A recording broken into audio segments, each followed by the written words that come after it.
નમસ્કાર દોસ્તો, welcome to Kairos GPSC right time at the right moment. તો ચાલો મિત્રો, ફરી એકવાર આપણે આપણા પીવાય ક્યુઝની સિરીઝમાં આગળ વધીએ અને આજે આપણે જોવાનું છે 240 નંબરની ભરતી કે જે 2024-25માં આવેલી હતી અને તેની પ્રાથમિક પરીક્ષા એટલે કે પ્રિલિમ એક્ઝામનું પેપર લેવાયેલું હતું 24 એપ્રિલ 2025ના રોજ. તો આપણે પોલિટી વિષયના પીવાય ક્યુઝનો આજે અભ્યાસ કરીશું. ચલો સૌથી પહેલો પ્રશ્ન જોઈએ. ઓકે, અહીંયા હું તમારી બેસ્ટ પ્રેક્ટિસ માટે જણાવી દઉં છું કે જો તમારે આ પીવાય ક્યુઝનું ખૂબ સરસ રીતે ફાયદો ઉઠાવવો હોય તો તમારે શું કરવાનું છે. જ્યારે તમારી સ્ક્રીનની સામે સવાલ આવે છે ત્યારે તમારે સ્ક્રીનની સામે સૌથી પહેલાં પોઝ બટન દબાવી દેવાનું છે. આથી શું થશે કે તમારા સ્ક્રીનની સામે આખું ક્વેશ્ચન પેપર આવી જશે. બરાબર, આ જે ક્વેશ્ચન પેપરનો જે ક્વેશ્ચન આવશે તે તમારે અટેમ્પ્ટ કરવાની કોશિશ કરવાની છે. આથી તમને ખબર પડશે કે તમારું જે તે ટોપિક વિશે જ્ઞાન જે છે એ કેટલું છે અને એ ટોપિકની અંદર તમારે હજુ કેટલું ઘટે છે. બરાબર છે. અમે આખી પીપીટીની અંદર ગુજરાતી અને ઇંગ્લિશ બંને સવાલો લઈને આવેલા છીએ.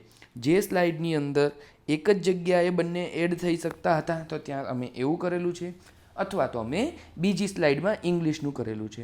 સો તમારે ઇંગ્લિશ અથવા ગુજરાતી બેમાંથી જે પણ લેંગ્વેજની અંદર ક્વેશ્ચન અટેમ્પ્ટ કરવાનો હોય તો તે ક્વેશ્ચન તમારે અટેમ્પ્ટ કરવા માટે વિડીયોને પોઝ કરવો જરૂરી છે. અંતે તમારે શું કરવાનું છે, અંતે તમારા જેટલા પણ ક્વેશ્ચન આપણી આ સ્લાઇડમાં છે, આ વિડીયોની અંદર જેટલા પણ એમસીક્યુ છે તેમાંથી કેટલા સાચા પડ્યા અને કેટલા ખોટા પડ્યા તેની કમેન્ટ કરવાની છે.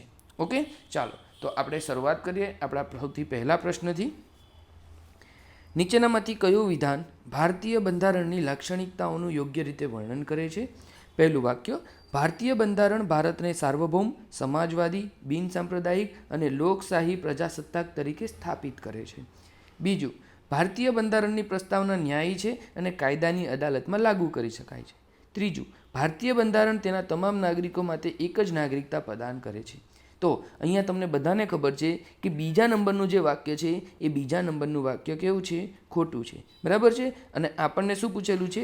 સાચું પૂછેલું છે. તો જ્યાં જ્યાં બે હશે ત્યાં ત્યાં આપણો જવાબ રદ થશે. જો છે ને, આને કહેવાય એલિમિનેશન ટેકનિક.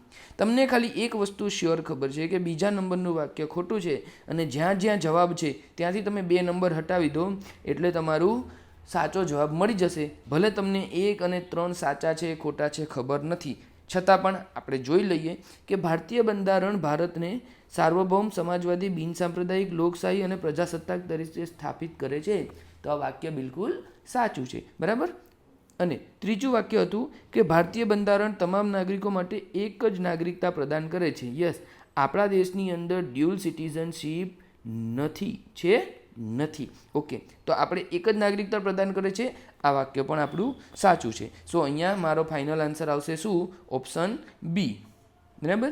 અહીંયા તમારી સામે આપણે પ્રસ્તાવનાની કોપી મૂકેલી છે જેની અંદર તમે જોઈ શકો છો કે sovereign, socialist, secular, democratic, Republic sentence જે છે તે બેઠે બેઠું તેમાંથી લીધેલું છે. ચાલો નેક્સ્ટ એમસીક્યુ તરફ જઈશું. ઓકે, ભારતીય બંધારણની ઉત્પત્તિ અને ઉત્ક્રાંતિ અંગે નીચેના વિધાનો ધ્યાને લો. Consider the following statement regarding the origin and evolution of the Indian constitution. Okay વિદ્યાર્થી મિત્રો, અહીંયા જે છે ને, અહીંયા આ જે જવાબ છે આ જવાબની અંદર કંઈક શું કરેલું હતું? લોચા મારેલા હતા. અમે નહીં, જીપીએસસીએ મારેલા હતા ભાઈ. ઓકે, તો અહીંયા આ ક્વેશ્ચન જીપીએસસી દ્વારા કેન્સલ કરવામાં આવેલો હતો. બરાબર છે. તો તમારે શું કરવાનું છે? તમારે આ 3 સેન્ટેન્સને અટેમ્પ્ટ કરવાના છે. બરાબર છે. અને એ 3 સેન્ટેન્સમાંથી કયા 3 સેન્ટેન્સ સાચા છે, કયા 3માંથી કયા ખોટા છે એ તમારે અટેમ્પ્ટ કરીને જાતે જોવાનું છે. ચાલો અમે વધીશું આગળ. નેક્સ્ટ, નીચેનામાંથી કયું વિધાન ભારતીય બંધારણની જોગવાઈઓને ચોક્કસ રીતે પ્રતિબિંબિત કરે છે? ઓકે, ઇંગ્લિશ મીડિયમની અંદર પણ છે કે ભાઈ which of the following statements accurately reflect the provisions of the Indian constitution statements. ચાલો પહેલું વાક્ય, રાજ્યનીતિના માર્ગદર્શક સિદ્ધાંતો અદાલતો દ્વારા લાગુ કરી શકાય છે. અગેન જુઓ, આપણે આની પહેલાં જે વાક્ય જોયું હતું તે શું હતું? તો તે હતું આપણું બંધારણની પ્રસ્તાવના વિશે હતું. બરાબર છે. અને આ છે આપણું ડીપીએસસી રિલેટેડ છે. ઓકે, તો ડીપીએસસી જે છે એ પણ અદાલતો દ્વારા લાગુ કરી શકાતી નથી. તો અહીંયા આપણું પહેલા નંબરનું વાક્ય કેવું બને છે? ખોટું બને છે. બરાબર. ચલો, એલિમિનેશન ટેકનિકમાં પહેલાં જોઈ લેવાનું અહીંયા સાચું શું છે કે ખોટું માંગેલું છે. બરાબર. જો અહીંયા ખોટું માંગેલું હોય તો જેમાં એક નંબર નથી આવતો એ બધા જ સવાલ એલિમિનેટ થઈ જશે, અને જ્યાં એક નંબર આવતો હોય તેમાંથી જ કોઈક આપણો જવાબ બની શકે છે. ચાલો, તો અહીંયા આપણને સાચું પૂછેલું છે, આથી એક નંબરનું જે વાક્ય હશે તે આપણા જવાબમાં નહીં આવે, એટલે ઓપ્શન ડી મારો હટી જશે, ઓપ્શન એ હટી જશે. હવે અહીંયા શું થાય છે કે ફક્ત 2 છે અને અહીંયા ફક્ત 2 અને 3 છે. આનો મતલબ મારું બીજા નંબરનું જે વાક્ય છે એ સાચું છે. ઓકે, કે ભાઈ ભારતીય બંધારણ એકાત્મક લાક્ષણિકતાઓ સાથે સંઘીય વ્યવસ્થાની જોગવાઈ કરે છે. ત્રીજું વાક્ય, સંસદ કોઈપણ પ્રતિબંધ વિના મૂળભૂત અધિકારોમાં સુધારો કરી શકે છે. હવે અહીંયા છે ને બહુ મોટું ટ્વિસ્ટ છે. આપણને એવું લાગશે કે ભાઈ બેઝિક સ્ટ્રક્ચરના આધારે તો સુધારો થઈ શકે, પરંતુ એમાં કોઈ પણ પ્રતિબંધ, આ શબ્દ જે છે, આ શબ્દ આ સેન્ટેન્સને કેવું કરે છે? ખોટું કરે છે. ઓકે, આથી મારો સાચો આન્સર શું આવશે? સાચો આન્સર આવશે મારો ઓપ્શન બી આવશે. ચાલો વધીએ આગળ. ઓકે, અહીંયા તમારી સામે આર્ટિકલ 1 મૂકેલ છે, જેમાં લખેલ છે કે India that is Bharat should be a union of state. એટલે આ શું બતાવે છે? આ આપણા દેશની સંઘીય પદ્ધતિ બતાવે છે. ઓકે, ચાલો નેક્સ્ટ, મહત્વપૂર્ણ બંધારણીય સુધારાઓ અંગે નીચેના વિધાનો ધ્યાને લો. ઓકે, ગુજરાતી મીડિયમ અહીંયા વિડીયો પોઝ કરો, અટેમ્પ્ટ કરવાની કોશિશ કરો. ઇંગ્લિશ મીડિયમ માટે અહીંયા આપણે સવાલ મૂકેલો છે, તમે પણ અહીંયા વિડીયો પોઝ કરો અને અટેમ્પ્ટ કરવાની કોશિશ કરો, ત્યારબાદ ફરી પ્લે કરો. ચલો, હવે હું તમને આ સેન્ટેન્સની અંદર, આ સવાલની અંદર હું તમને એક વસ્તુ કહી દઉં કે અહીંયા પણ જીપીએસસી દ્વારા આ જે સેન્ટેન્સ છે એને યોગ્ય રીતે ફ્રેમ કરવામાં આવેલું હતું નહીં. એટલે કે જીપીએસસીએ કરેલો હતો જવાબને કેન્સલ. પણ તમારે શું કરવાનું છે? યસ, તમારે હોમવર્ક કરવાનું છે, અને હોમવર્ક કરીને જણાવવાનું છે કે આ 3માંથી કયા સેન્ટેન્સ સાચા છે અને કયા સેન્ટેન્સ ખોટા છે. બરાબર. અથવા તો તમે એવું પણ કહી શકો કે આ 3 સેન્ટેન્સના આધારે નીચેનામાંથી તમારે વિધાન સાચા કે ખોટા, અથવા તો આ ઓપ્શન તમે કેવી રીતે ચેન્જ કરો જેથી આ સવાલને જીપીએસસીએ વેલિડ કરી શકાય છે. બરાબર છે. આટલું તમારું હોમવર્ક છે. ચાલો આપણે વધીએ આગળ. નીચેનામાંથી કયું વિધાન ભારતીય બંધારણના મૂળભૂત માળખાના સિદ્ધાંતને યોગ્ય રીતે લાગુ પડે છે? Okay, which of the following statement correctly pertain to the basic structure doctrine of the Indian constitution. Okay, basic doctrine structure વિશે વાત કરીએ તો એ 24/4/2025નું જે આ પેપર હતું એ 1973ની ડેટ સાથે કંઈક લેવા દેવા છે નહીં. કારણ કે આ દિવસે શું થયું હતું?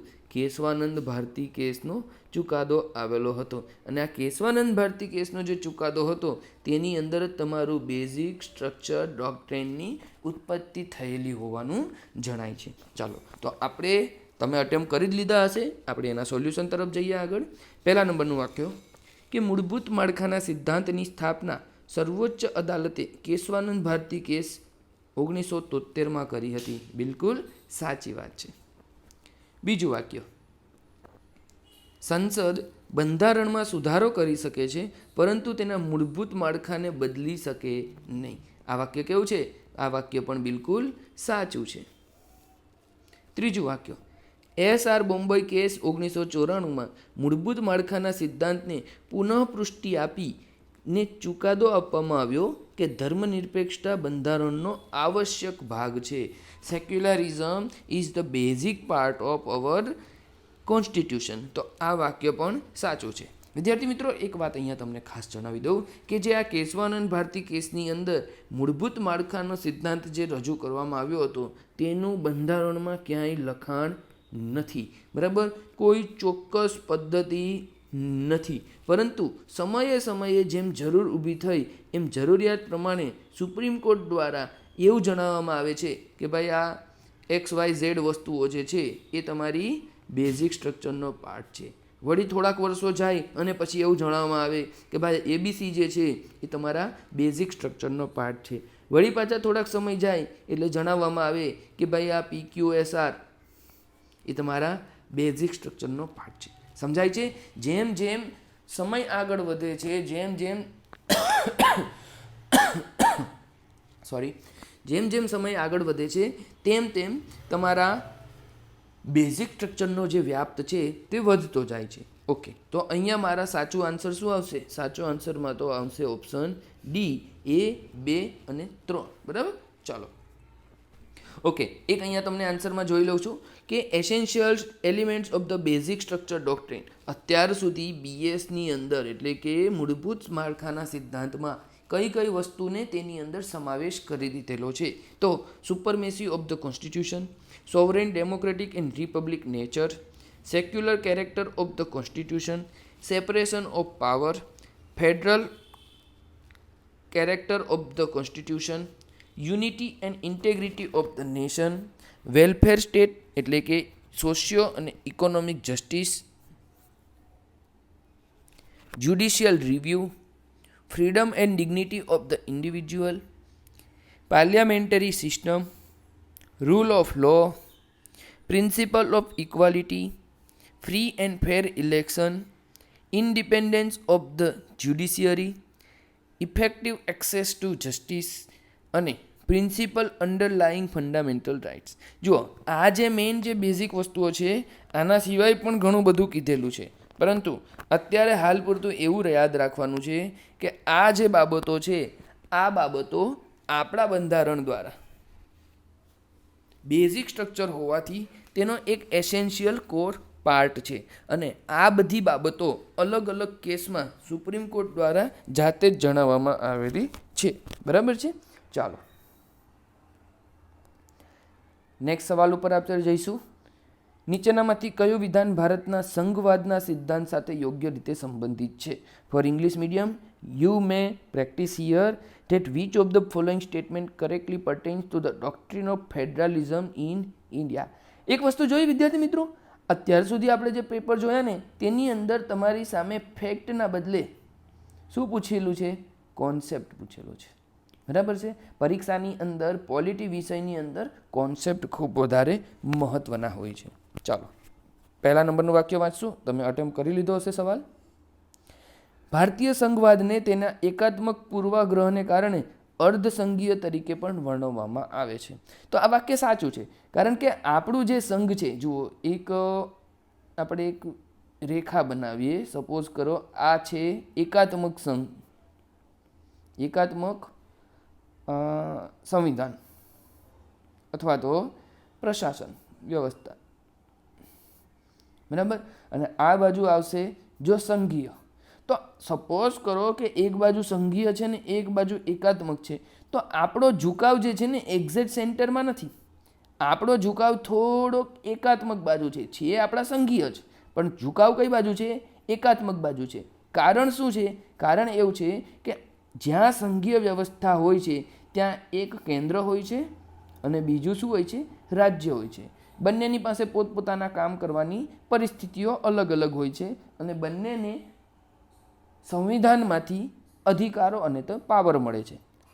પરંતુ જ્યાં એકાત્મક સરકાર હોય છે ત્યાં કેન્દ્રની પાસે પાવર ખૂબ વધારે હોય છે. ભારતની અંદર નોર્મલ કન્ડિશનની અંદર સંઘીય વ્યવસ્થામાં રાજ્યની પાસે પાવર હોય છે, પરંતુ એવી ઘણી બધી વિશેષ પરિસ્થિતિઓ હોય છે કે જેમાં કેન્દ્ર આપણું ખૂબ વધારે પાવરફુલ છે. ઇવન તમે ત્યાં સુધી વિચારી શકો કે આપણા રાજ્યના કોઈ પણ સીમામાં ફેરબદલ કરવો હોય, એનું નામ ચેન્જ કરવું હોય, એનું કદ ઘટાડવું હોય, એનું કદ વધારવું હોય, બીજાની સાથે એક્સચેન્જ કરીને બોર્ડર ચેન્જ કરવી હોય, આ બધા જ કામ કોણ કરી શકે? કેન્દ્ર સરકાર કરી શકે. આનો મતલબ કેન્દ્ર એટલું પાવરફુલ છે. જો સંઘીય વ્યવસ્થા તરફ આપણે જોવા જઈએ તો સંઘીય વ્યવસ્થામાં કેન્દ્ર ક્યારે આટલું પાવર હોય નહીં. બરાબર? તેમાં રાજ્યની પાસે પણ પાવર હોય, પરંતુ આપણું સંવિધાન કેવું છે? એકાત્મક સરકાર બાજુ ઝૂકેલું છે. આથી આપણે તેને શું કહીએ છીએ? આ સંઘીય નહીં પરંતુ અર્ધ સંઘીય છે. ઓકે, તો અહીંયા તેના કારણે આપણું પહેલા નંબરનું વાક્ય છે તે સાચું છે. બીજું, ભારતીય બંધારણની 7મી અનુસૂચિ કેન્દ્ર રાજ્ય અને સમવર્તી યાદીઓ દ્વારા કેન્દ્ર અને રાજ્ય વચ્ચે સત્તાઓનું સીમાંકન કરે છે. બિલકુલ, આપણી પાસે એક અનુચ્છેદ છે 246, તેની અંદર કહી દીધું છે કે ભાઈ આટલું કામ કોણ કરશે, તો કે કેન્દ્રએ આ લિસ્ટમાં કામ કરવાનું, રાજ્યએ આ લિસ્ટમાં કામ કરવાનું, અને ત્રીજું જે લિસ્ટ છે તે છે સંયુક્ત યાદીનું, જેમાં બંને કામ કરી શકે. ઓકે, ચાલો બીજા નંબરનું વાક્ય પણ સાચું છે. ત્રીજું, ભારત સરકાર અધિનિયમ 1935 એ ભારતીય બંધારણમાં સંઘીય જોગવાઈઓનો પાયો નાખ્યો. બિલકુલ, આપણા દેશની અંદર જ્યારે બ્રિટિશરો શાસન કરતા હતા ત્યારે ફેડરલ સ્ટેટ એટલે કે સંઘીય રાષ્ટ્ર બનવાની જે શરૂઆત હતી તે આપણા 1935ના કાનૂનમાં જોગવાઈયુક્ત હતી. તો અહીંયા મારો 1, 2 અને 3 આ ત્રણે સેન્ટેન્સ સાચા હોવાથી ઓપ્શન ડી જે છે તે મારો રાઈટ આન્સર બને છે. ઓકે, ચાલો નેક્સ્ટ MCQ તમારી સામે છે. નીચેનામાંથી કયું બંધારણીય સત્તામંડળ અર્ધ ન્યાયિક સંસ્થા છે? ઓકે, કોશી જ્યુડિશિયલ બોડી કઈ છે તે તમારે જણાવવાનું છે. પણ અહીંયા જે વિકલ્પો છે આ વિકલ્પો કેવા છે? ખોટા છે. એટલે સાહેબ શું કહેવા માંગો છો? એટલે એવું કહેવા માંગે છે કે GPSC દ્વારા આનું ફ્રેમિંગ યોગ્ય રીતે થયું નથી અને આ સવાલને શું કરી દીધો છે? કેન્સલ કરેલો છે. હવે તમારે આ ક્વેશ્ચનને અટેમ્પ્ટ કરવાનો છે, પરંતુ તેના જે આન્સર છે તેના આન્સર તમારે આમાંથી આપવાના છે, ઓપ્શન A, B, C અને D. હવે આની અંદર હું તમને આન્સર આપું તો શું છે? તો કે any 1, any 2, any 3 અને all of the above. ચાલો આટલી પ્રેક્ટિસ કરો એટલે તમારી GPSC ક્લાસ 1-2ની પ્રાથમિક પરીક્ષાની પ્રેક્ટિસ થઈ જશે. બરાબર છે? તમને પણ એટલું નોલેજ આવશે કે ભાઈ આપણે ખરેખર કેટલી મહેનતની જરૂર છે. આ ચાર જે બોડી છે, આ ચાર બોડીમાંથી કઈ કોશી જ્યુડિશિયલ બોડી છે એ તમારે મને હોમવર્કમાં આન્સરમાં આપવાનું છે. ચલો જોઈએ. નીચેનામાંથી કયું વિધાન ભારતમાં કાનૂની અને અર્ધ ન્યાયિક સંસ્થાઓની સત્તાઓ અને જવાબદારીઓનું યોગ્ય રીતે વર્ણન કરે છે? ઓકે, વિડીયો પોઝ કરો, ક્વેશ્ચનને અટેમ્પ્ટ કરો અને ત્યારબાદ વિડીયોને પ્લે કરો. English medium, you should try this MCQ right now. Okay, અહીંયા તમે પોઝ કરો, વિડીયોને અટેમ્પ્ટ કરો, ક્વેશ્ચનને અટેમ્પ્ટ કરો અને ત્યારબાદ વિડીયોને આગળ જોવાનું ચાલુ રાખો. ચાલો આપણે જોઈએ. ભારતના ચૂંટણી પંચ એ એક અર્ધન્યાયિક સંસ્થા છે જે 10મી અનુસૂચિ હેઠળ રાજકીય પક્ષો સંબંધિત વિવાદોનો નિર્ણય લેવાની સત્તા ધરાવે છે. બીજું વાક્ય, નેશનલ ગ્રીન ટ્રિબ્યુનલ એટલે કે NGT એક કાનૂની સંસ્થા છે જે ફક્ત NGT અધિનિયમ 2010 હેઠળના પર્યાવરણીય વિવાદોનું સંચાલન કરે છે. ત્રીજું, કેન્દ્રીય સતર્કતા આયોગ એટલે કે CVC એ દેશમાં ભ્રષ્ટાચારના કેસોની તપાસ કરવા માટે જવાબદાર બંધારણીય સંસ્થા છે. અને ચોથું વાક્ય, SEBI એટલે કે security and exchange board of India એ નાણાકીય બજારોનું નિયમન કરે છે, પરંતુ તેની પાસે અર્ધન્યાયિક સત્તાઓ નથી. ચાલો આપણે જોઈએ. પહેલું વાક્યથી શરૂઆત કરીએ છીએ કે ભાઈ ભારતનું ઇલેક્શન કમિશન છે એ ભારતનું ચૂંટણી પંચ છે એક અર્ધન્યાયિક સંસ્થા છે. ચાલો અહીંયા સુધી તો વાક્ય આપણું કેવું છે? સાચું છે. એના પછીનું સેકન્ડ પાર્ટ જે છે સેન્ટેન્સમાં તે કહે છે કે તે 10મી અનુસૂચિ હેઠળ રાજકીય પક્ષો સંબંધિત વિવાદોનો નિર્ણય લેવાની સત્તા ધરાવે છે. તો 10મી અનુસૂચિ અંતર્ગત તો સ્પીકર સત્તા ધરાવે છે. રાજકીય પક્ષો વિવાદિત સંબંધો જે બાબતો છે તે ઇલેક્શન કમિશન ઓફ ઇન્ડિયા અન્યત્રથી લે છે. બરાબર, પરંતુ 10મી અનુસૂચિની અંદર પાવર કોને મળે છે? સ્પીકરને મળે છે. આથી મારું પહેલા નંબરનું જે વાક્ય છે એ કેવું છે? ખોટું છે. ચલો, પહેલા નંબરનું વાક્ય મારું ખોટું થયું એટલે ઓપ્શન ડી મારો જવાબમાં આવી શકે નહીં, કારણ કે શું કીધેલું છે? યોગ્ય જવાબ પસંદ કરવાનો છે.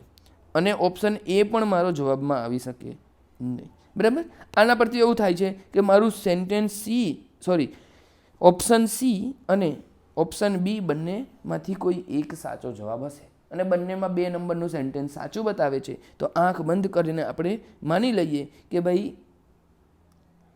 NGT જે છે એ એનજીટી અધિનિયમ 2010 હેઠળ પર્યાવરણીય વિવાદોનું સંચાલન કરે છે. ચાલો ત્રીજા નંબરનું વાક્ય જોઈએ. કેન્દ્રીય સતર્કતા આયોગ એ દેશમાં ભ્રષ્ટાચારના કેસોની તપાસ કરવા માટે જવાબદાર બંધારણીય સંસ્થા છે. તો બધાને ખબર છે કે આ એક કેવી સંસ્થા છે? સ્ટેચ્યુટરી સંસ્થા છે, એટલે કે વૈધાનિક છે, બંધારણીય નથી. પરંતુ અહીંયા તમારે પરીક્ષામાં આ સેન્ટેન્સને ટીક કરવા જવાનો, વિચારવાનો, ટાઈમપાસ કરવાની જરૂર હતી નહીં, કારણ કે તમારા ઓપ્શનમાં હવે વૈધો જ નથી કે ત્રીજો નંબરનું સેન્ટેન્સ સાચું છે કે ખોટું છે. તમારે શું જોવાનું છે? ફક્ત 4 નંબરનું જોવાનું છે. ઓકે.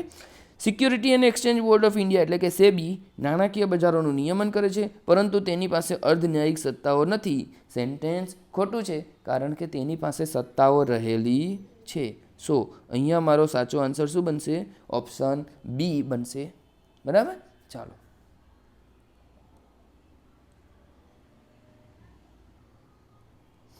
નેક્સ્ટ. ભારતના રાષ્ટ્રપતિની કલમ 72 એટલે કે 72 હેઠળ સજાને માફ કરવાની, મુલતવી રાખવાની, રાહત આપવાની અથવા ઘટાડવાની સત્તા નીચેનામાંથી કોને લાગુ પડે છે? ચાલો ક્વેશ્ચનને અટેમ્પ્ટ કરો તમે બધા. થઈ જાય એટલે વિડીયોને પ્લે કરજો.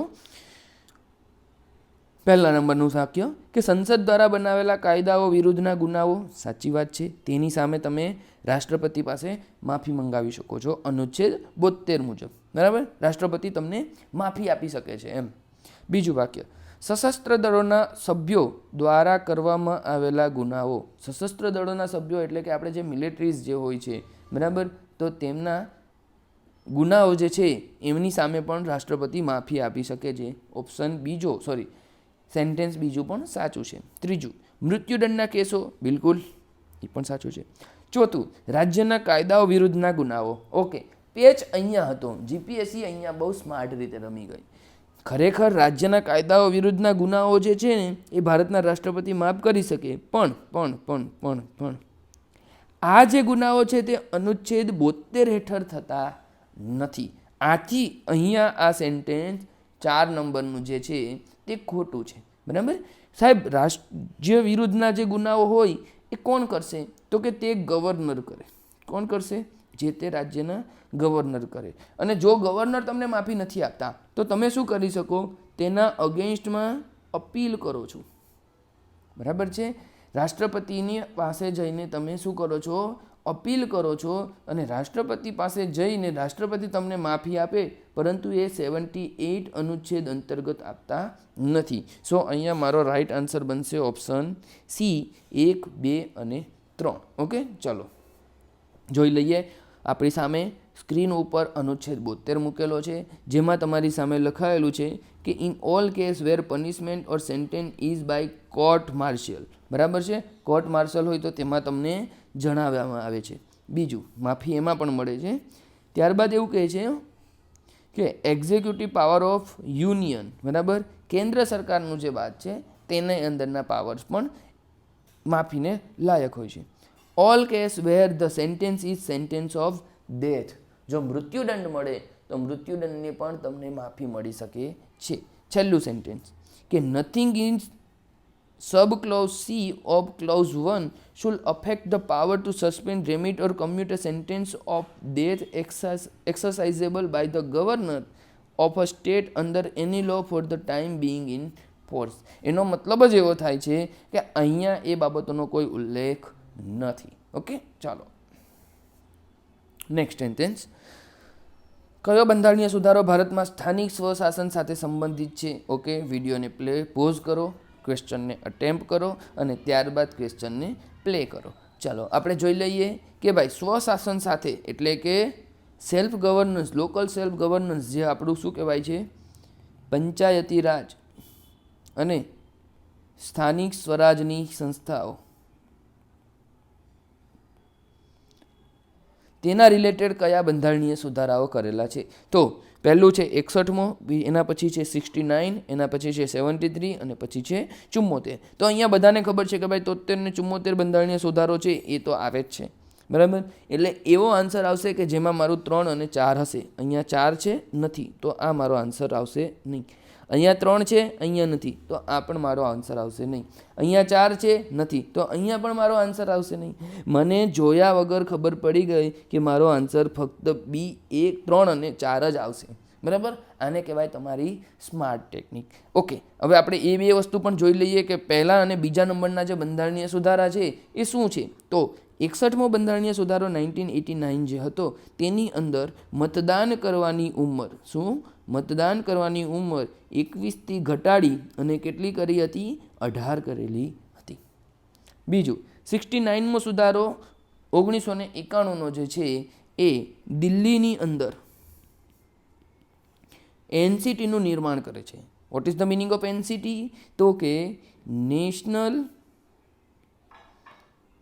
Capital territory. બરાબર, આ એનસીટી બનાવી કના અંતર્ગત? 69 કોન્સ્ટિટ્યુશનલ અમેન્ડમેન્ટ એક્ટ 1991. ઓકે, ચાલો આગળ વધીએ.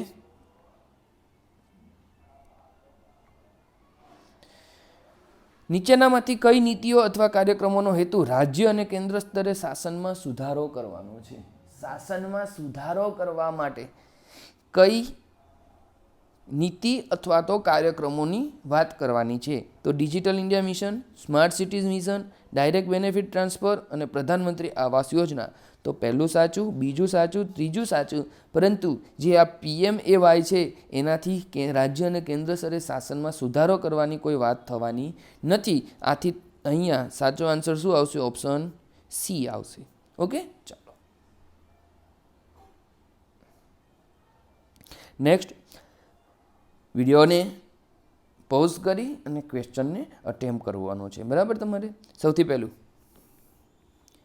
ભારતમાં જાહેર હિતની અરજી એટલે કે PILની વિભાવના નીચેનામાંથી કયા હેતુથી દાખલ કરવામાં આવેલી હતી? તો પહેલું, જાહેર હિતને અસર કરતી બાબતો પર કોર્ટને સુઓ મોટો લેવાની મંજૂરી આપે છે. ઓકે, કોઈ જગ્યાએ કંઈ ખોટું થઈ ગયું હોય અને લોકોનું હિત જળવાતું ના હોય તો કોર્ટ પોતાની જાતે સુઓ મોટો લઈ શકે છે.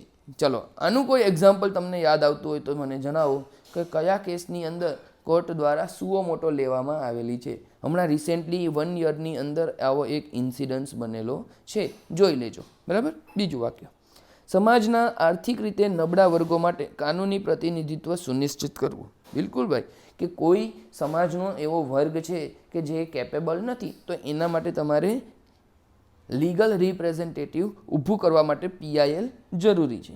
ત્રીજું વાક્ય, અસરગ્રસ્ત સમુદાયો વતી અરજીઓ દાખલ કરવા બિન સરકારી સંસ્થાઓ અને કાર્યકરોને સક્ષમ કરો.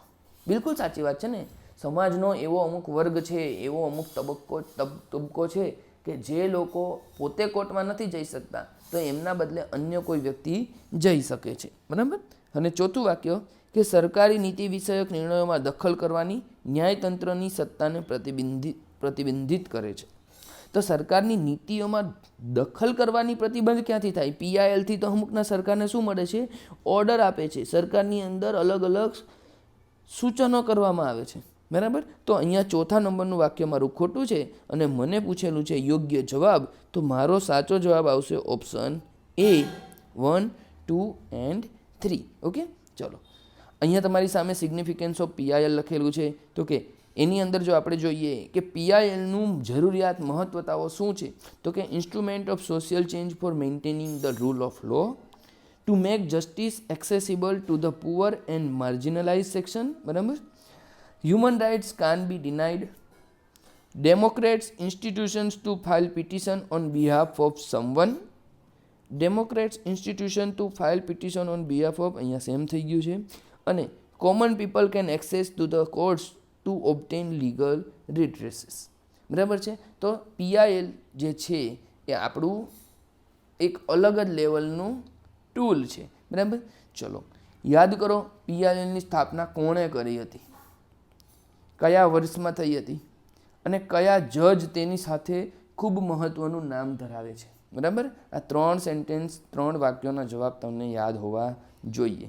નેક્સ્ટ. ઓકે, અટેમ્પ કરી લીધો તમે સૌથી પહેલાં, ત્યારબાદ વિડીયોને પ્લે કરજો. ભારતીય બંધારણ હેઠળ સામૂહિક જવાબદારીનું સિદ્ધાંત નીચેનામાંથી કયું રીતે યોગ્ય રીતે વર્ણન કરે છે?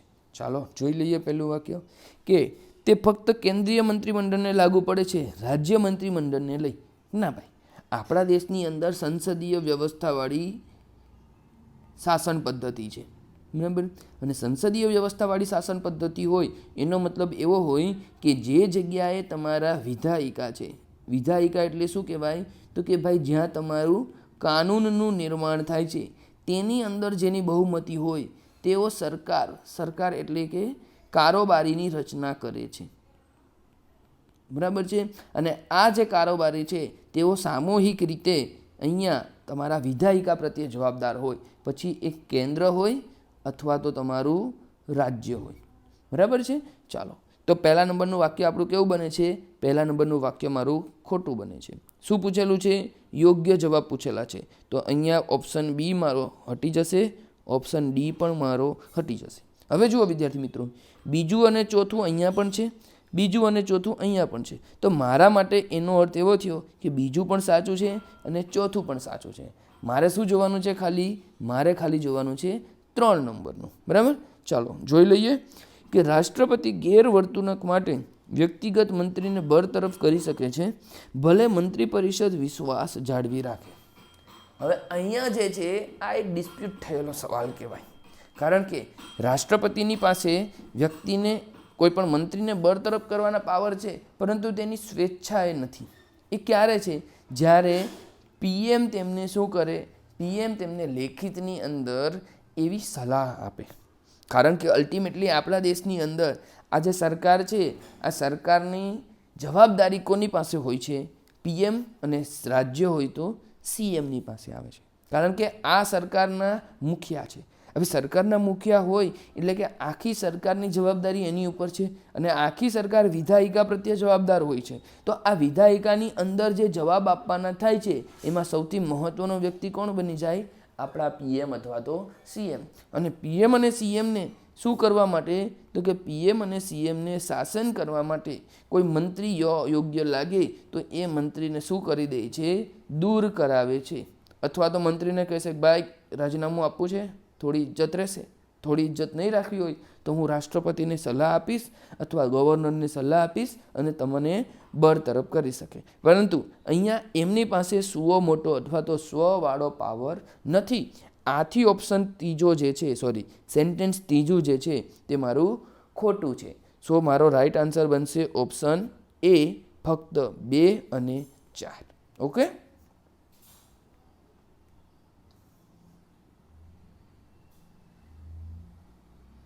નેક્સ્ટ જોઈશું આપણે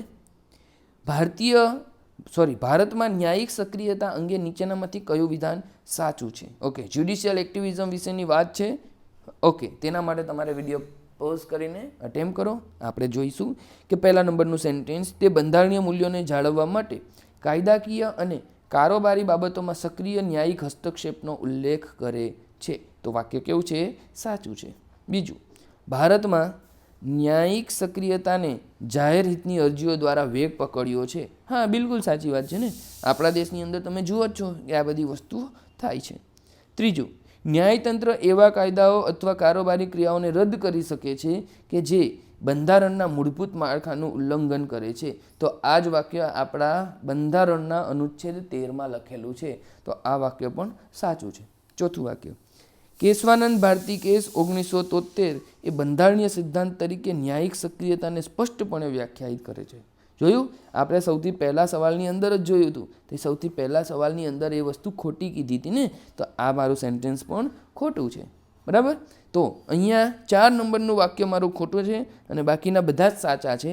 આથી ઓપ્શન સી જે છે તે મારું રાઈટ આન્સર બનશે. ઓકે, સેલ્ફ એક્સપ્લેનેશન છે એટલે આપણે કોઈ સપોર્ટિંગ ડોક્યુમેન્ટ્સ અહીંયા રજૂ કરવાની જરૂર નથી. નેક્સ્ટ અટેમ્પ કરો, આપણે જોઈ લઈએ. ભારતના અર્ધન્યાયિક સંસ્થાઓ વિશે નીચેનામાંથી કયું વિધાન સાચું છે? પહેલું, રાષ્ટ્રીય માનવ અધિકાર આયોગ એ માનવ અધિકારના ઉલ્લંઘન માટે દંડ લાદી શકે છે. ના, વાક્ય કેવું છે? ખોટું. કારણ કે શું કરી શકે છે? ખાલી સલાહ આપી શકે છે અથવા તો ભલામણ કરી શકે છે, બરાબર છે. બીજું વાક્ય, કેન્દ્રીય વહીવટી ન્યાય મંડળ એટલે કે કેટ નાગરિક સેવકોની સેવાઓની શરતો સંબંધિત વિવાદો સાથે વ્યવહાર કરે છે, તો એ વાક્ય સાચું છે. બીજું, competition commission of India CCI ઇજારાશાહી વેપાર પ્રથાઓનું નિયમન કરવા માટે જવાબદાર છે. હા, બિલકુલ. જે જગ્યાએ સ્પર્ધા હોય ત્યાં સ્પર્ધામાં હંમેશા ફાયદો કોનો થાય? ગ્રાહકોનો થાય. બરાબર. અને એની સાથે બીજી બધી જોડાયેલી ટર્મ છે, જેમ કે મોનોપોલી, ડ્યુપોલી. બરાબર. તો આ બધું તમને as a basic economic knowledge હોવું જોઈએ. 4 નંબરનું વાક્ય, ભારતીય ચૂંટણી પંચ ECI પાસે આદર્શ આચારસંહિતાના ઉલ્લંઘન સંબંધિત બાબતોમાં અર્ધન્યાયિક સત્તાઓ છે. ભાઈ, જ્યારે ઇલેક્શન જાહેર થાય એટલે આપણો આ ચૂંટણી પંચ વાઘ બની જાય, વાઘ. અને ગમે તેને કહી દે, ભાઈ તું 24 કલાક માટે મોઢું બંધ કરી દે છે, તું 48 કલાક માટે પ્રચાર કરવાનો બંધ કરી દે છે. સમજાય છે? આવા બધા ચુકાદાઓ રિસેન્ટલી જ ECIએ આપેલા છે. 2019ની ચૂંટણી હતી ત્યારે ઘણા બધા મોટા મોટા નેતાઓને કીધેલું હતું કે ભાઈ તમે 48 કલાક સુધી કોઈ ભાષણ, નિવેદન, પ્રચાર કરી શકવાના નથી, કારણ કે આ બધી બાબતો ઇલેક્શન કમિશન ઓફ ઇન્ડિયાના અર્ધન્યાયિક સત્તાઓ અંતર્ગત આવે છે. So my right answer will be option C, 2, 3 અને 4. નેક્સ્ટ, ભારતના આંતરરાષ્ટ્રીય સંબંધોમાં નીચેની કઈ સંસ્થાઓ મહત્વની ભૂમિકા ભજવે છે? આ પણ એક થોડોક તમને કન્ફ્યુઝ કરી નાખતો પોઈન્ટ બની શકે. કારણ કે તમને ખબર છે કે ભાઈ વિદેશી સંબંધો, આંતરરાષ્ટ્રીય સંબંધોમાં વિદેશ મંત્રાલય તો આવવાનું જ છે. રિસર્ચ એન્ડ એનાલિસિસ વિંગ જે છે, આપણી જે ખુફિયા એજન્સી છે, એ પણ મહત્વની ભૂમિકા ભજવે છે. Indian council four cultural relation, yes, આપણે બીજા દેશોની સાથે કલ્ચરલ સંબંધો બાંધીએ છીએ, જેમ કે નેપાળ, ભૂતાન, મ્યાનમાર. આ બધાની સાથે આપણા દેશની અંદર એક અલગ જ પ્રકારની આપણે ધાર્મિક અને કલ્ચરલ રીતિ પદ્ધતિઓ ધરાવીએ છીએ. બરાબર. તો આ પણ સાચું છે, પરંતુ અહીંયા નીતિ આયોગ વિશે કંઈ ખાસ ચોખવટ થયેલી નથી. તો અહીંયા આપણે એવું કહી શકીએ કે સીધી રીતે નથી, પરંતુ આડકતરી રીતે તેઓ શું આપે છે? સલાહ અથવા તો મશવરા કરવામાં આવે છે. સો અહીંયા GPSC દ્વારા તેને ખોટું કીધેલું હતું. આથી સાચો આન્સર શું બનશે? ઓપ્શન 1, 2 અને 3 બને છે. નીતિ આયોગ અહીંયા સાચો આન્સરમાં આવતું નથી. નેક્સ્ટ, ભારતીય બંધારણની નીચેની કઈ જોગવાઈઓ ધારાસભા, કારોબારી અને ન્યાયતંત્ર વચ્ચે સત્તાના વિભાજન સાથે સંબંધિત છે? સત્તાનું વિભાજન. ઓકે. પહેલું, અનુચ્છેદ 50 ન્યાયતંત્રને કારોબારીથી અલગ કરવું. હા ભાઈ, વિભાજન કરે છે. અનુચ્છેદ 123 રાષ્ટ્રપતિની વટહુકમ બનાવવાની સત્તા. ના, એ વિભાજન કરતું નથી. એ તો શું કરે છે? બીજાનો અધિકાર પોતાની પાસે લે છે. બીજાનો બોલે તો કે રાષ્ટ્રપતિ જે છે એ કારોબારીનું સર્વોચ્ચ અંગ છે અથવા તો સર્વોચ્ચ સત્તા છે.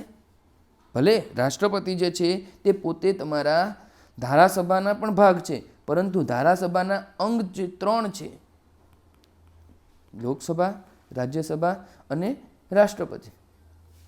તો અહીંયા પેલા કાનૂન પાસ થાય, અહીંયા થાય, એના પછી એ અહીંયા રાષ્ટ્રપતિની સહી પાસે જતું હોય. કાનૂન એટલે કે ડ્રાફ્ટ. બરાબર.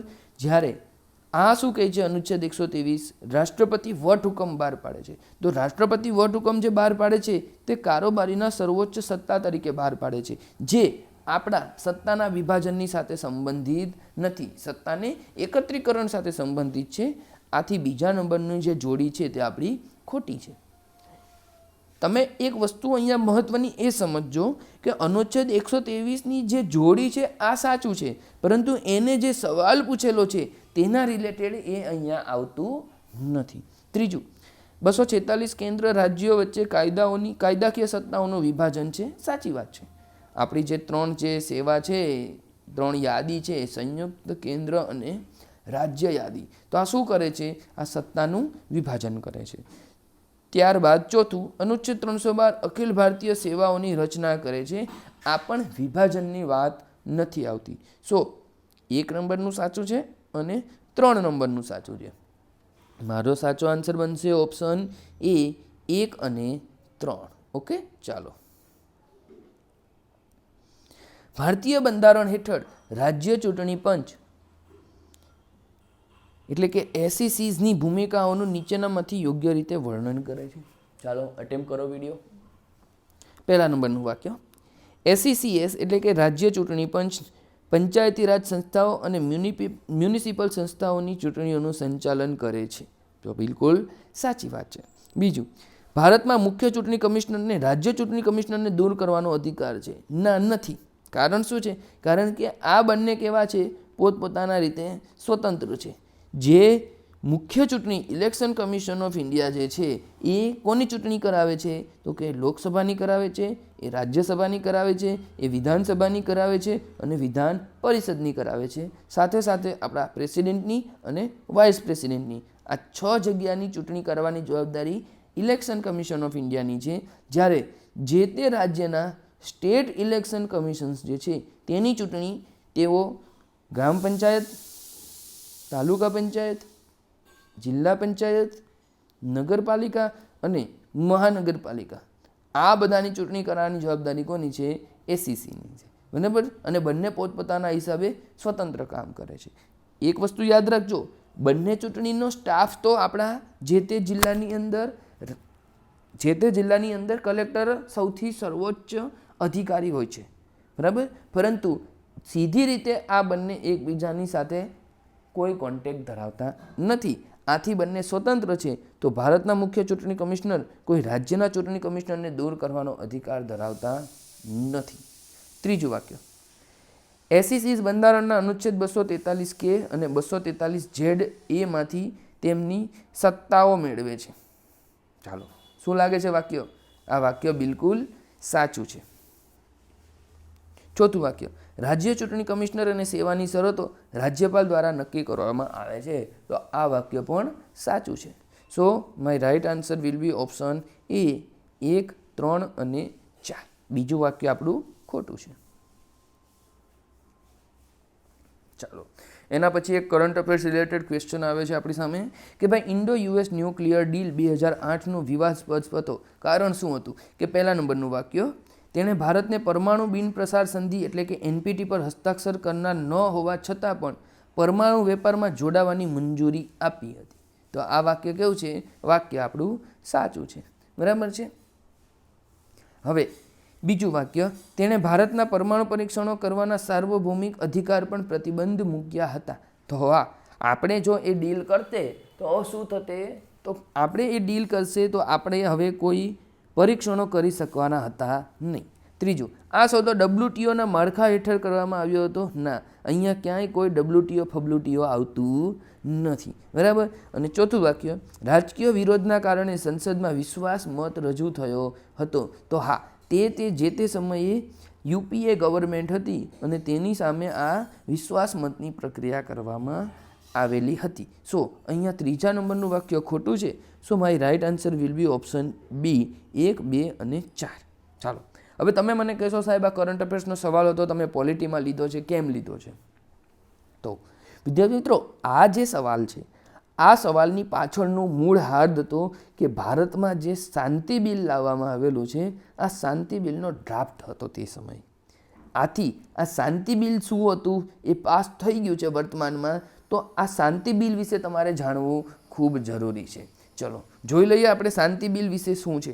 તો કે nuclear state should be non negotiable એટલે કે Shanti bill make it clear. જોઈ લઈએ તો કે safety is now the law, a nuclear watchdog with real teeth, private or public safety rules don't change, next gen safety નું focus કરેલું છે, clear લાઇસન્સિંગના norm આપેલા છે, હાઈ રિસ્ક સ્કોર અને સ્ટે વિથ સેન્ટર આપેલું છે, સેફટી ફોર એવરી સ્ટેજ દરેક જગ્યાએ દરેક સ્ટેજમાં સેફટીની રજૂઆત આ શાંતિ બિલમાં કરેલ છે.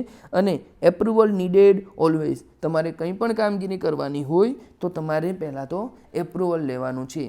આ શાંતિ બિલ MyGov એટલે કે મેરી સરકાર વેબસાઇટ ઉપરથી એના આ જે પ્રોવિઝન્સ છે તે લીધા છે. આઈ વિલ સજેસ્ટ કે વિડીયોને પોઝ કરો, એકવાર વ્યવસ્થિત આખી સ્લાઇડ વાંચો અને ત્યારબાદ પ્લે કરી આગળ વધો. ચાલો,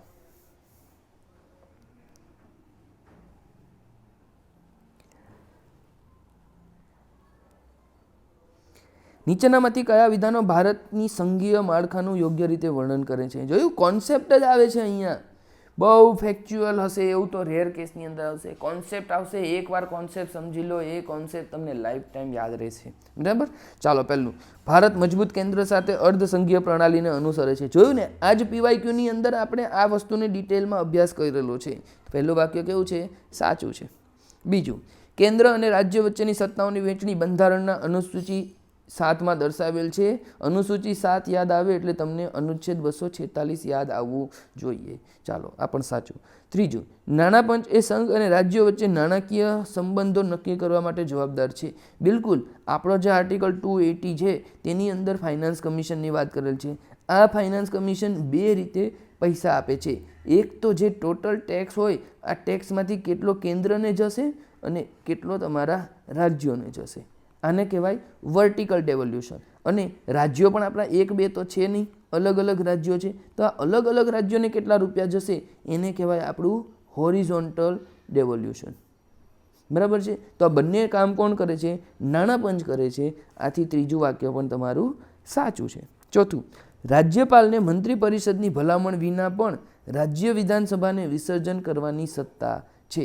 તો મંત્રી પરિષદની ભલામણ વિના આપણા રાજ્યપાલ વિધાનસભાને વિસર્જિત કરી શકતા નથી. બરાબર છે. CMની જ્યાં સુધી પરવાનગી ના હોય ત્યાં સુધી રાજ્યપાલ કંઈ કરી શકતા નથી. સો 4 નંબરનું જે સેન્ટેન્સ છે તે ખોટું છે. અને રાઈટ આન્સર આપણો શું બનશે?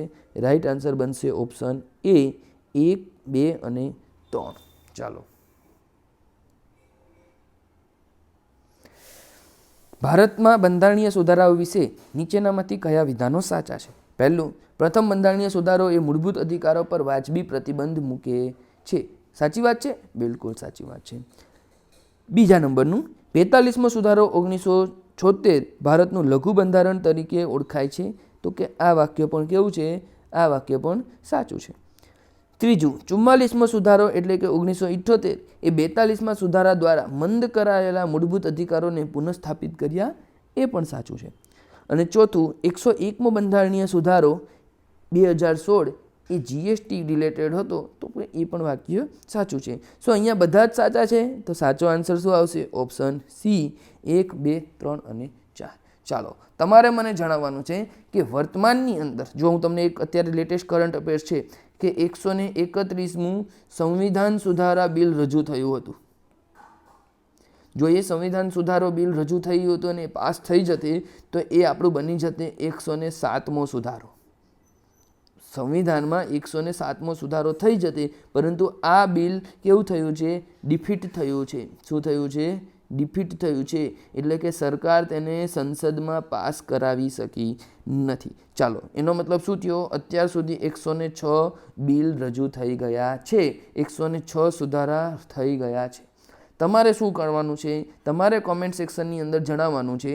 જુઓ, 101 તો GST હતું, એ તમને કહી દીધું. 102, 103, 104, 105 અને આ 106, આમ ટોટલ આ જે 5 બંધારણીય સુધારા છે એ કોના રિલેટેડ છે તે તમારે યાદ રાખવાનું છે અને કોમેન્ટ સેક્શનમાં જણાવવાનું પણ છે. ઓકે, ચાલો. નીચેનામાંથી કયા વિધાનો ભારતીય ન્યાયતંત્રની રચનાઓનું યોગ્ય રીતે વર્ણન કરે છે? ચાલો જોઈ લઈએ. ભારતના બંધારણના અનુચ્છેદ 124 હેઠળ સુપ્રીમ કોર્ટની સ્થાપના કરવામાં આવી હતી. બિલકુલ સાચી વાત છે. સૌથી પહેલાં જ્યારે આપણી બંધારણની રચના થઈ અને 26 જાન્યુઆરી 1950થી જ્યારે અમલમાં આવ્યું ત્યારે આપણી પાસે 1+7 જજ હતા, એટલે કે 1 CJI અને 7 જજ હતા. વર્તમાનમાં 1+33 છે. બરાબર છે. ઓકે. બીજું, ભારતના હાઈકોર્ટ બંધારણના અનુચ્છેદ 214 થી 231 હેઠળ કાર્ય કરે છે. તો આ વાક્ય પણ સાચું છે. ત્રીજું, ભારતના મુખ્ય ન્યાયાધીશ CJIની નિમણૂક એટલે કે ચીફ જસ્ટિસ ઓફ ઇન્ડિયાની નિમણૂક રાષ્ટ્રપતિ દ્વારા મંત્રી પરિષદ સાથે પરામર્શ કરીને કરવામાં આવે છે. આવું 124 નંબરનો જે આર્ટિકલ છે તેની અંદર કોઈ ઉલ્લેખ નથી. પરંતુ અત્યારે જે વર્તમાનમાં જે થાય છે એ છે કોલેજિયમ પદ્ધતિથી. અને ખરેખર આપણા ચીફ જસ્ટિસ ઓફ ઇન્ડિયાની સાથે ડિસ્કશન કરવાની, પરામર્શ કરવાનું કે સંમતિ ધરાવવાની આ બાબતથી જ આપણી કોલેજિયમ પદ્ધતિનું ઉદ્ભવ થયેલો છે. કોલેજિયમ પદ્ધતિ એટલે એક ચીફ જસ્ટિસ ઓફ ઇન્ડિયા અને બીજા 4 મોસ્ટ સિનિયર જજ. બરાબર છે. આના માટે 4 મુખ્ય કેસીસ પણ છે, એ પણ તમને યાદ હોવા જોઈએ.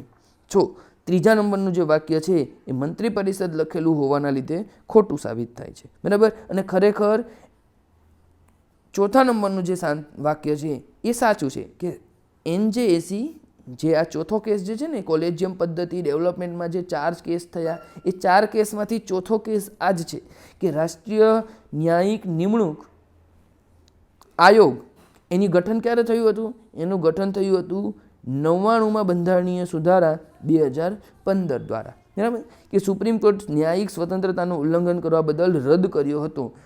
તો આ વાક્ય પણ કેવું છે? બિલકુલ સાચું છે. બરાબર છે.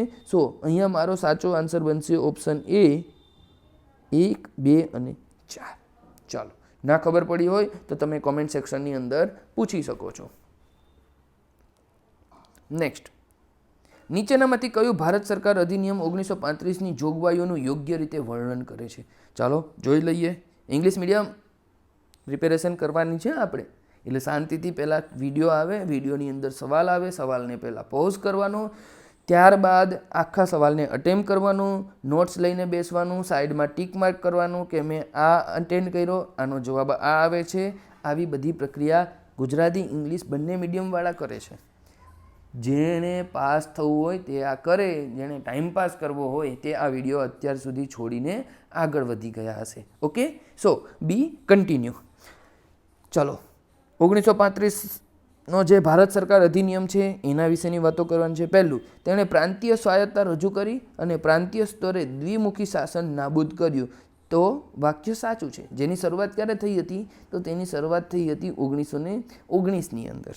બીજું, તેણે ભારતમાં ફેડરલ કોર્ટની સ્થાપના માટે જોગવાઈ કરી. યસ, 1935માં તેની જોગવાઈ પણ થઈ હતી. ત્રીજા નંબરનું, તેણે બ્રિટિશ ભારત અને રજવાડાઓનું સંઘ પ્રસ્તાવિત કર્યો. જોકે આ સંઘ ક્યારેય સાકાર થયો ન હતો.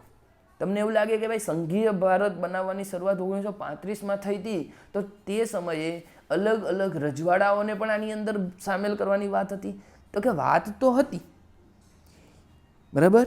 It was proposed but never happened. આવો સંઘ ક્યારેય સાકાર થયો હતો નહીં. તો આ વાક્ય પણ સાચું છે. ત્યારબાદ સૌથી મહત્વનો અને એકદમ તમારા ચોકલેટ 0.30 માર્ક્સ માઇનસ થાય એવી ચોકલેટ આપતો જો કોઈ સવાલ હોય તો તે આ છે કે તેણે ભારતમાં પ્રથમ વખત મૂળભૂત અધિકારોની વિભાવના રજૂ કરી.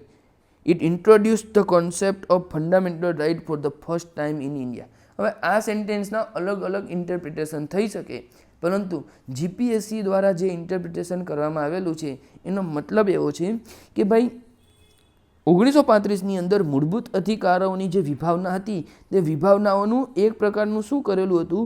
ફાઉન્ડેશન હતું. બરાબર.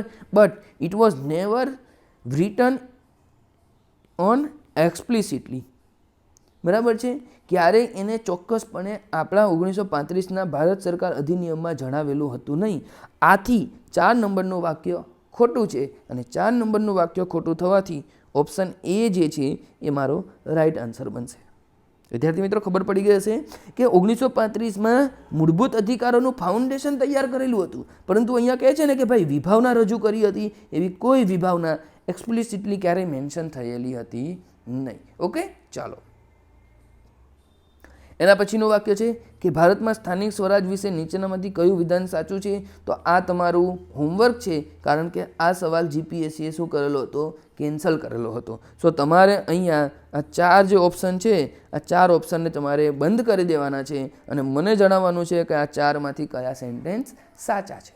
ચાલો જોઈએ આપણે આપણા આજના અંતિમ સવાલ તરફ કે ભારતમાં ન્યાયિક સમીક્ષા વિશે નીચેનામાંથી કયા વિધાનો સાચા છે. જોઈ લઈએ ભારતમાં કયા વિધાનો સાચા છે. Which of the following statement about judicial review in India are correct. ચાલો, પહેલું નંબરનું, ન્યાયિક સમીક્ષા ભારતીય બંધારણના અનુચ્છેદ 13માંથી લેવામાં આવી છે. બિલકુલ સાચી વાત છે. આપણા અનુચ્છેદ 13માં વાક્ય લખેલું છે. બીજું, સુપ્રીમ કોર્ટ અને હાઈકોર્ટને બંધારણીય સુધારાઓ અને કાયદાઓ બંનેની સમીક્ષા કરવાની સત્તા છે. યસ, આ જે રિવ્યૂ પાવર છે આ રિવ્યૂ પાવર હાઈકોર્ટ અને સુપ્રીમ કોર્ટ બે પાસે જ છે. હાઈકોર્ટ એટલે કઈ હાઈકોર્ટ એવું ના, બધી જ હાઈકોર્ટ પાસે, પણ 2 પ્રકારની જે આપણી કોર્ટ છે, એક સર્વોચ્ચ અદાલત અને બીજું વડી અદાલત, આ બંનેની પાસે પાવર છે. 3જા નંબરનું વાક્ય, કેશવાનંદ ભારતી કેસ 1973 સ્થાપિત કર્યું કે બંધારણના મૂળભૂત માળખામાં સુધારો કરી શકાય નહીં. આ વાક્ય પણ સાચું છે. તમે કહેશો સાહેબ આ કેશવાનંદ ભારતી કેવા હતા, શું બહુ હેરાન કરે છે આપણને પરીક્ષામાં. તો વિદ્યાર્થી મિત્રો, એ વ્યક્તિ કેસ હારી ગયો પરંતુ ભારતને જીતાડી ગયો. ક્યારેક ભવિષ્યમાં આપણે એના ઉપર પણ વિશેષ ડિટેલમાં વિડીયો બનાવીશું, પરંતુ અત્યારે તમે ખાલી આ એક વાક્ય યાદ રાખજો કે વ્યક્તિ કેસ હારી ગયો પરંતુ ભારતને જીતાડી ગયો. બરાબર. 4થા નંબરનું વાક્ય, ભારતમાં ન્યાયિક સમીક્ષા યુનાઇટેડ સ્ટેટ્સ કરતાં વ્યાપક છે કારણ કે તે બંધારણીય સુધારાઓની સમીક્ષા કરવાની મંજૂરી આપે છે. ઓકે, બહુ મહત્વનું, બહુ એટલે બહુ મહત્વનું વાત છે કે ભાઈ ભારતની અંદર જે જ્યુડિશિયલ રિવ્યૂ થાય છે તે અમેરિકા કરતાં વ્યાપક છે, કારણ કે અમેરિકામાં બેઝિક સ્ટ્રક્ચર નામની કોઈ વસ્તુ નથી. અને ભારતની અંદર જે પણ રિવ્યૂ થાય છે, જે પણ જ્યુડિશિયલ રિવ્યૂ થાય છે તમારા બંધારણીય સુધારાઓના અથવા તો કાયદાઓના, એ કોના બેઝ ઉપર થાય છે? તો કે બેઝિક સ્ટ્રક્ચરના બેઝ ઉપર પણ થાય છે. બરાબર. એટલા માટે કહેવાય છે કે ભાઈ ભારતનું બંધારણ જે છે એ કેવું છે? તો કે એ વકીલો માટે સ્વર્ગ સમાન છે. બીજું એક અહીંયા ખાસ વસ્તુ તમારા માઇન્ડની અંદર નાખી દઉં છું કે ભારતની અંદર 2 પ્રકારના કાયદાઓનું પાલન થાય છે. એક કે procedure establish by law, procedure establish by law, અને due procedure of law. Procedure establish by law અને ડ્યુ પ્રોસિજર ઓફ લો, આ બંનેનું ભારતની અંદર અલગ અલગ સમયે અલગ અલગ સ્થળે પાલન થાય છે, જેથી આપણો દેશ, આપણું બંધારણ બધાને સર્વગ્રાહી બનાવે છે. બરાબર છે. ચાલો, ઓપ્શન સી જે છે એ અહીંયા મારો સાચો આન્સર બને છે, કારણ કે 4 સેન્ટેન્સ મારા કેવા છે? સાચા છે. ચલો વિદ્યાર્થી મિત્રો, we are Kairos, right time at the right moment. તમે અમને યુટ્યુબમાં જઈને અમારા તમામ માહિતી વિડીયોઝ એક્સેસ કરી શકો છો. ટેલિગ્રામમાં પણ તમને અહીંયાથી એક્સેસ કરી શકો છો. અને કોઈ ક્વેરી હોય, કોઈ સવાલ હોય, કોઈ અમારી ક્લેરિકલ મિસ્ટેક થતી હોય, કોઈ સજેશન હોય, તો તમે અમને ઈમેલ પણ કરી શકો છો. ઓકે, ચાલો તો મળીએ નેક્સ્ટ વિડીયોમાં. ત્યાં સુધી આવજો.